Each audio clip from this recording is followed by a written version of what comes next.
नालायक बेटा हो तो ऐसा। बेटा, मेरा एक्सीडेंट हो गया है। मुझे ज़्यादा चोट नहीं आई, पर तेरी माँ की हालत गंभीर है। कुछ पैसों की ज़रूरत है और तेरी माँ को खून चढ़ाना है। 62 साल के माधव जी ने अपने बेटे से फ़ोन पर कहा, पापा, मैं बहुत व्यस्त हूँ आजकल। मेरा आना नहीं हो सकेगा।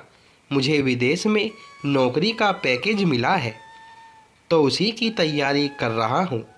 आपका भी तो यही सपना था ना, इसलिए हाथ भी तंग चल रहा है। पैसे की व्यवस्था कर लीजिए, मैं बाद में दे दूँगा। उनके बड़े इंजीनियर बेटे ने जवाब दिया।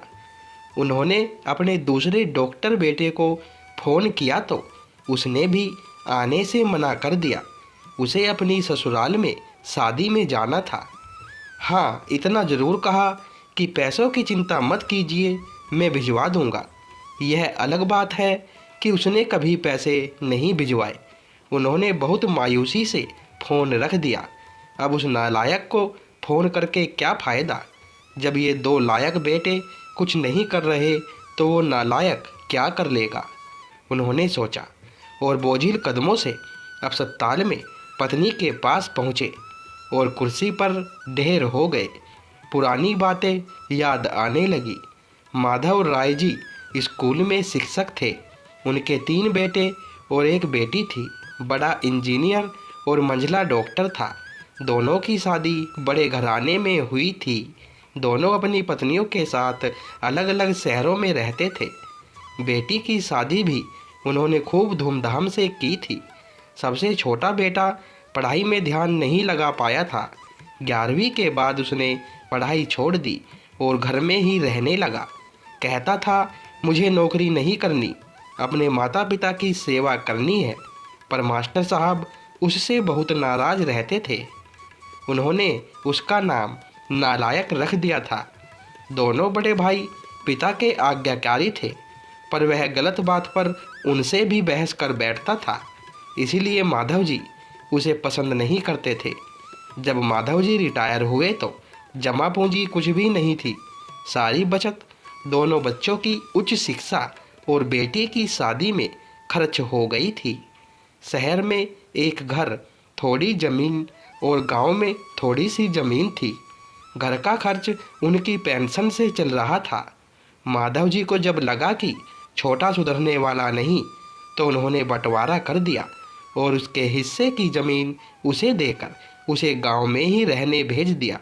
हालांकि वह जाना नहीं चाहता था, पर पिता की जिद के आगे झुक गया और गांव में ही झोपड़ी बनाकर रहने लगा। माधव जी सबसे अपने दोनों होनहार और लायक बेटों की बड़ाई किया करते। उनका सीना गर्व से चौड़ा हो जाता था, पर उस नालायक का नाम भी नहीं लेते थे। 2 दिन पहले दोनों पति पत्नी का एक्सीडेंट हो गया था। वह अपनी पत्नी के साथ सरकारी अस्पताल में भर्ती थे। डॉक्टर ने उनकी पत्नी को ऑपरेशन करने को कहा था। पापा पापा सुनकर निंद्रा टूटी तो देखा सामने वही नालायक खड़ा था। उन्होंने गुस्से से मुंह फेर लिया, पर उसने पापा के पैर छुए और रोते हुए बोला, पापा, आपने इस नालायक को क्यों नहीं बताया?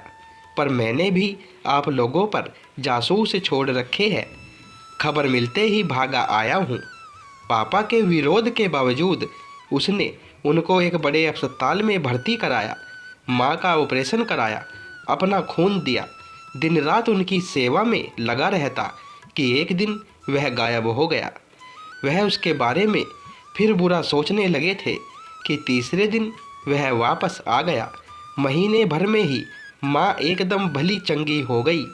वह अस्पताल से छुट्टी लेकर उन दोनों को घर ले आया। माधव जी के पूछने पर बता दिया कि खैराती अस्पताल था, पैसे नहीं लगे हैं। घर में नौकरानी थी ही। वह उन लोगों को छोड़कर वापस गांव चला गया। धीरे धीरे सब कुछ सामान्य हो गया। एक दिन यूं ही उनके मन में आया कि उस नालायक की खबर ली जाए। दोनों जब गांव के खेत पर पहुंचे तो झोपड़ी में ताला देखकर चौंके। उनके खेत में काम कर रहे आदमी से पूछा तो उसने कहा यह खेत अब मेरे है। क्या? पर यह तो।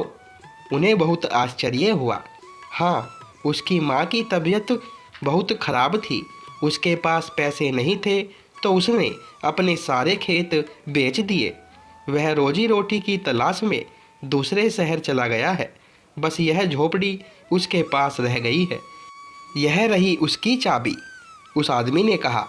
वह झोपड़ी में दाखिल हुए तो बरबस उस नालायक की याद आ गई। टेबल पर पड़ा लिफाफा खोलकर देखा तो उसमें रखा अस्पताल का 9 लाख का बिल उनको मुंह चिढ़ाने लगा। उन्होंने अपनी पत्नी से कहा, जानकी, तुम्हारा बेटा नालायक तो था ही, झूठा भी है। अचानक उनकी आंखों से आंसू गिरने लगे और वह जोर से चिल्लाए, तू कहाँ चला गया नालायक? अपने पापा को छोड़कर एक बार वापस आ जा, फिर मैं तुझे कहीं नहीं जाने दूंगा।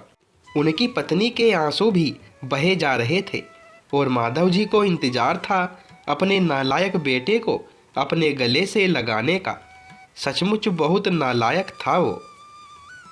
दोस्तों, ये कहानी अच्छी लगी हो तो वीडियो को लाइक करें, शेयर करें और चैनल को सब्सक्राइब करें।